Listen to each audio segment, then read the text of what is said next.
So now we're going to talk about the low-income retirement credit, sometimes called the saver's credit.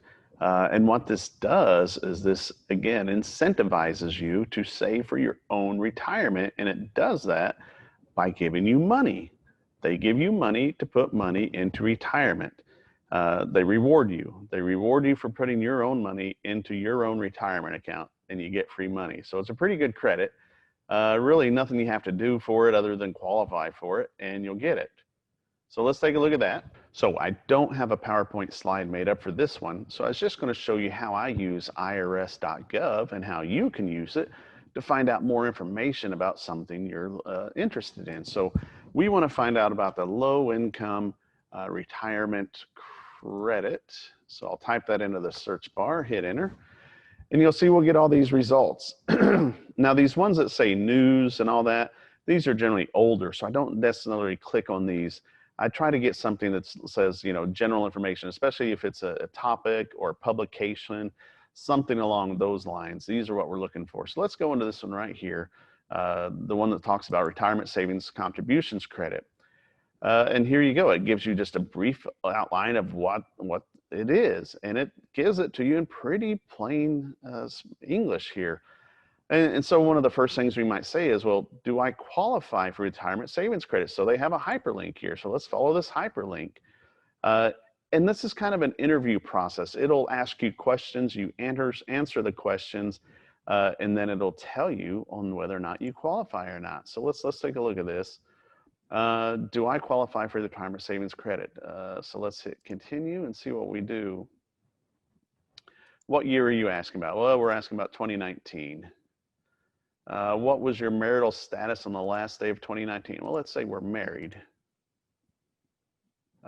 Did you and your spouse intend to file a joint return? Yes, of course we do, because you hate married filing separately, so we're not going to do that. And are you and your spouse claiming any of the following exclusions or deductions? Look at all these foreign things. We're not doing that. Exclusion of income from Puerto Rico, American Samoa. Nope, we don't have any of those, so we're going to check no. And is you and your spouse's adjusted gross income $64,000 or less? Let's go ahead and say yes, it is. And did you make a voluntary contribution or an elective deferral to any of the following? A qualified retirement plan, IRA, 401k. I mean, these are the big ones right here, 403b. These are all the biggies right here. So yeah, we did that, sure did. And now it wants to know what your date of birth is, because there is some age limits. So let's just say we were born, let's see, 1990, let's say, January 1st, 1990, so we get above the threshold. Can you be claimed as dependent on another taxpayer's return? Nope, sure can't. Were you a full-time student? Nope. And did you take a distribution from an IRA, 401k, 403b, and some other little rules here? Nope, we didn't take any distributions. We're not retired. We didn't take any early distributions. So we're just going to check no. Did your spouse do any of that stuff? Nope, she didn't. And did your spouse make voluntary contributions? Yeah, she sure did. And what is your spouse's date of birth? Well, let's just give her the same thing so that we qualify age-wise, because you got to be 18 or older for this to qualify, and that's what it's checking. Can your spouse be claimed as a dependent? Nope. Was your spouse a full-time student? No.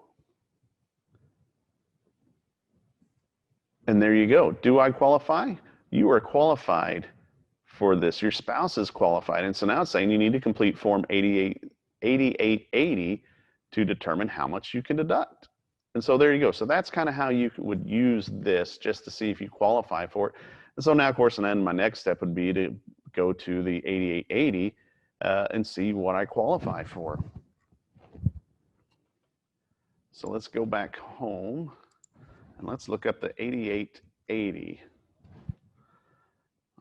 Let's look at the About Form 8880, and let's look at it.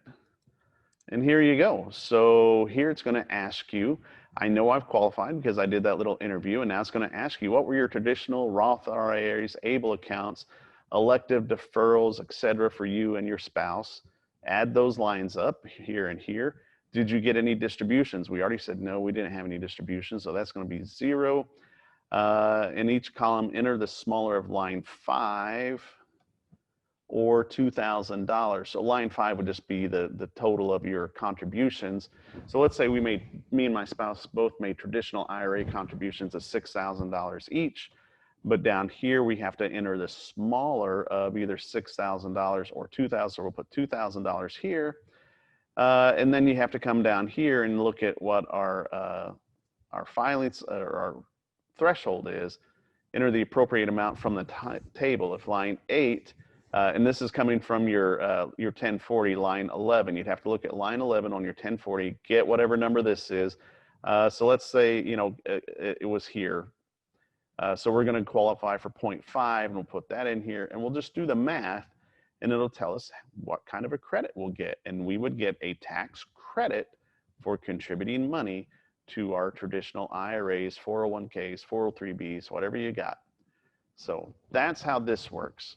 That's how you can use irs.gov to find out more about it. You don't have to just look at the form. You can go to the instructions are often very good to read about, and just any of this other stuff. I mean, just look at all these things and see. Maybe this is a news item, but sure, let's read it and see. And it'll tell you some of the basics about it. It's a non-refundable credit. You have an income limit. There's some other rules. You got to be 18. You can't be a full-time student. You can't be claimed as a dependent.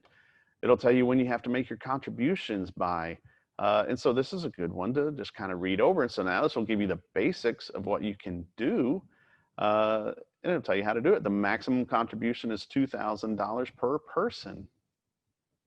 So that's how we use irs.gov to learn about things we're trying to see if we qualify for, and if we do qualify, what do we need to do with it? That's exactly how I would do something like that. So if you're interested in getting the low income retirement credit, you can go to irs.gov and look it up. If you're interested about those energy credits we talked about in the last video, and I warned you that they sometimes expire, I would go to irs.gov to see if I'm still eligible. If I buy solar panels for my house, will I be eligible? If I get the new Tesla that's coming out, will I be eligible for a credit on that? And so that's where I would go to look those items up. So that's it for chapter 7. Next videos, we'll start chapter 8, and I have no clue what they're about, so just wait and see. Oh, they're about depreciation. That's some fun stuff.